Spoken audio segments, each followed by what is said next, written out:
Hello enemy lovers, स्वागत है आपका हमारे चैनल पर। और आज हम देखेंगे काइजू नंबर 8 सीजन 2 के एपिसोड नंबर 11 को। एपिसोड की शुरुआत में हमें यहाँ मीना काफका के एरिया को साफ करने की बात करने लगती है, जिस वजह से रिन हैरान हो जाती है क्योंकि मीना इस टाइम उस एरिया से 20 किलोमीटर दूर होती है। पर तभी मीना एक काइजू को उड़ा देती है, जिसे देखकर सभी लोग शॉक हो जाते हैं। और हम देखते हैं मीना यह सब कुछ अपने न्यू इक्विपमेंट की वजह से कर पा रही होती है। तब मीना दो और काइजूस को उड़ा देती है, जिस वजह से पूरी सिटी में खून भर जाता है और सभी लोग मीना की पावर को देखकर और ज्यादा शॉक हो जाते हैं। तब मीना बाकी काजूस को भी उड़ाने लगती है। मीना ने तो बड़े काजूस को मारने में गैंग को भी पीछे छोड़ दिया है। इस नेशन और इस दुनिया में अब ऐसा कोई भी नहीं है जो कि मीना की तरह फायर पावर को कंट्रोल कर सकता है। तो मीना वहां के 6 बड़े काइजूस को उड़ा देती है, जिससे कि वहां पर सिर्फ छोटे काइजूस ही बच जाते हैं और वहां की स्क्वाड उन्हें मारने चली जाती है। तो काइजूस आखिरकार तुम्हें कैसा लगा? देखो, यह है काफ्का डिवीजन की वाइस कैप्टन मीना की पावर। दनिया बातें सुन लेती है और काफ्का को बकवास करने की जगह सबको शेल्टर में ले जाने के लिए कहती है। तब सभी लोग देखते हैं कि वह लोग धीरे धीरे जीत रहे हैं, जिस वजह से वो लोग बहुत ज्यादा खुश हो जाते हैं। पकोरू और गन को एहसास हो जाता है कि कोई गड़बड़ है। अभी यह खत्म नहीं हुआ है, क्योंकि अगर इसके पीछे काइजू नंबर 9 का हाथ है तो यह इतना आसान नहीं हो सकता। मुझे भी ऐसा ही लगता है, क्योंकि जिस तरह काइजूस ने हमारे इम्पॉर्टेंट इंफ्रास्ट्रक्चर्स पर हमला किया था, उस तरह उन्होंने उन्हें डिस्ट्रॉय नहीं किया। तो वो पक्का किसी और चीज के पीछे हैं। तब हम यहाँ पर देखते हैं काइजू नंबर 9 कंसंट्रेट कर रहा होता है ताकि वो काइजू नंबर 8 को ढूंढ सके। पर उसे काइजू नंबर 8 के बारे में कुछ पता नहीं चलता, जिस वजह से वह इस चीज को छोड़कर अपने प्लान को आगे बढ़ाता है। तब यहाँ गैन की स्क्वाड की तरफ गटर में से पानी बाहर आने लगता है और नीचे से एक काइजू बाहर आ जाता है, जिसका फोर्ट 9.0 होता है। तब यहाँ किकोरू और शोशिरो की तरफ भी एक एक काइजू आ चुका होता है और ऐसे वहां पर टोटल 5 काइजूस आ जाते हैं, जिनका फोर्ट 9.0 होता है। तब हम यहाँ पे देखते हैं कि कोरू काइजू उससे ही ढूंढते हुए आया होता है और वो एक ही बारी में क्यू के ऊपर हमला कर देता है, जिससे कि कोरू बच जाती है। पर उसके साथियों का पूरा शरीर उड़ जाता है, जिसे सुनकर सभी लोग हैरान हो जाते हैं। अब मुझे एहसास हो गया है कि काजूस हमारे इंफ्रास्ट्रक्चर के पीछे नहीं है, बल्कि हमारे पीछे हैं, ताकि वो डिफेंस फोर्स के ताकतवर सोल्जर्स को हराकर डिफेंस फोर्स को कमजोर कर सकें। और अब यह हमें मारने के लिए आगे बढ़ रहे हैं। मैंने जितना सोचा था, यह तो उससे भी ज्यादा बुरा है। वैसे तो अगर एक नंबर काइजू आता है तो हम मल्टीपल कैप्टस को उसके साथ लड़ने के लिए भेजते हैं, क्योंकि एक स्ट्रांगेस्ट कैप्टन भी अकेले एक नंबर काइजू को नहीं हरा सकता। और ऊपर से सबसे बुरी बात तो ये है कि हम इस टाइम सब कुछ एक रुकी पर डाल रहे हैं, जो कि अब अकेले ही उस नंबर काइजू को संभालेगी। वैसे तो मैं उसकी मदद के लिए किसी को भेज सकता हूँ, पर इससे हमारा बेस डिफेंस हो जाएगा। आखिरकार अब मैं क्या करूँ? मेरी बेवकूफ स्टूडेंट, तुम इतनी भी बेवकूफ नहीं हो कि मुझे तुम्हें बताना पड़े कि इस बार बैकअप नहीं आने वाला, तो इसलिए तुम्हें उस चीज को अकेले ही हराना पड़ेगा। अब तक जब भी मेरे ऊपर मुसीबत आई है, मुझे बचाने हमेशा कोई आया है। मैंने चाहे बहुत खतरनाक काजूस से लड़ाई की हो, पर आज तक मैं कभी नहीं जीती हूँ और आज मुझे यह करना ही पड़ेगा। बेवकूफ टीचर, तुम्हें पता होना चाहिए कि यह मेरा प्लान है। तब किकोरू अपनी सूट की पावर को 94% तक पहुंचा देती है, जिसे सुनकर शोशिरोपी इम्प्रेस हो जाता है।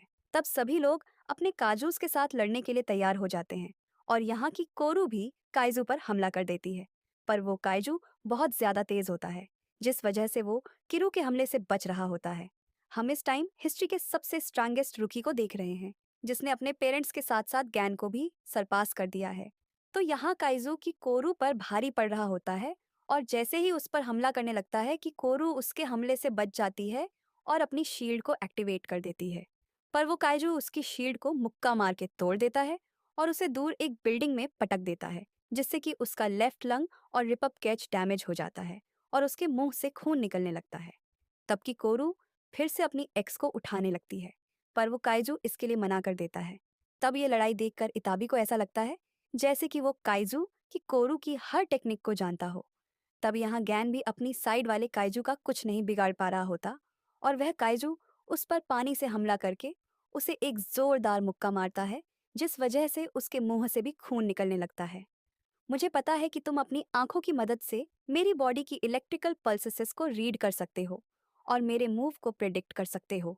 पर तुम फिर भी पानी की मूवमेंट्स को प्रेडिक्ट नहीं कर सकते। तब यहाँ शिशिरो की तरफ का काइजू भी उस पर भारी पड़ रहा होता है और वो उसके करीब आकर उस पर हमला कर रहा होता है, जिससे कि शशि को भी बहुत चोटें आती हैं। ये काइजू तो हैंड टू हैंड कॉम्पैक्ट में स्पेशलाइज्ड है। ऐसा लग रहा है जैसे कि यह वाइस कैप्टन शोशीरो की तरह लड़ रहा है। ऐसा लग रहा है जैसे कि इस काइजू को सिर्फ वाइस कैप्टन शोशीरो के साथ लड़ने के लिए ही बनाया गया है। तुम बिल्कुल सही कह रही हो। एनिमल्स, इंसेक्ट, बैक्टीरिया, वायरस और काइजू, ये वो चीजें हैं जो हमें डराती हैं और हमने इन्हीं चीजों को स्टडी करके अपने आप को बचाया है। पर ऐसा पहली बार हो रहा है कि हमारे एनिमी ने हमारी स्ट्रेटजी को हम पर ही इस्तेमाल किया है। जिन पांचों नंबर काचूस ने हम पर हमला किया है, उन्हें स्पेशली डिफेंस फोर्स को डिस्ट्रॉय करने के लिए बनाया गया है।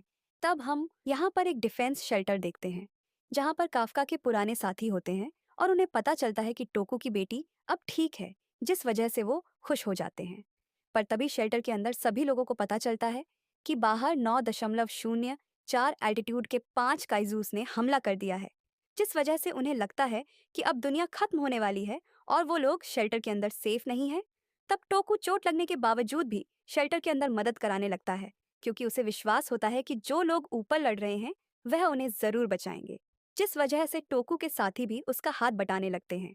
तभी यहाँ काफका सभी लोगों को शेल्टर के अंदर भेज रहा होता है और तभी पास में एक धमाका होता है, जिस वजह से काफका को पता लगता है कि उसकी स्कॉट के ऊपर भी एक 9.0 फॉल्टीट्यूड वाले काइजू ने हमला कर दिया है। पर काफका इस टाइम कुछ नहीं कर पा रहा होता, जिस वजह से वह सभी को शेल्टर के अंदर जाने के लिए गाइड करने लगता है। तब यहाँ एक दादी माँ डर रही होती है, पर एक बच्ची उन्हें डिफेंस फोर्स के कार्ड दिखाकर यह यकीन दिलाती है कि डिफेंस फोर्स बहुत ज्यादा ताकतवर है, तो इसलिए वो सारे काइजूस को जरूर हराएंगी।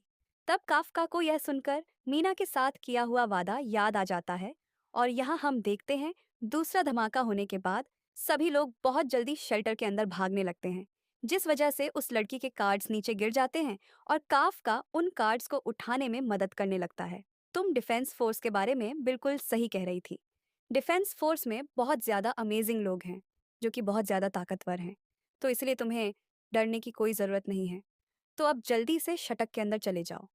तब वह लड़की काफका से कार्ड्स के बारे में पूछने लगती है और जब उसे पता चलता है कि काफका के पास कार्ड्स नहीं है, तब वह उससे वादा करती है कि वह उसके लिए कार्ड्स जरूर खरीदेगी।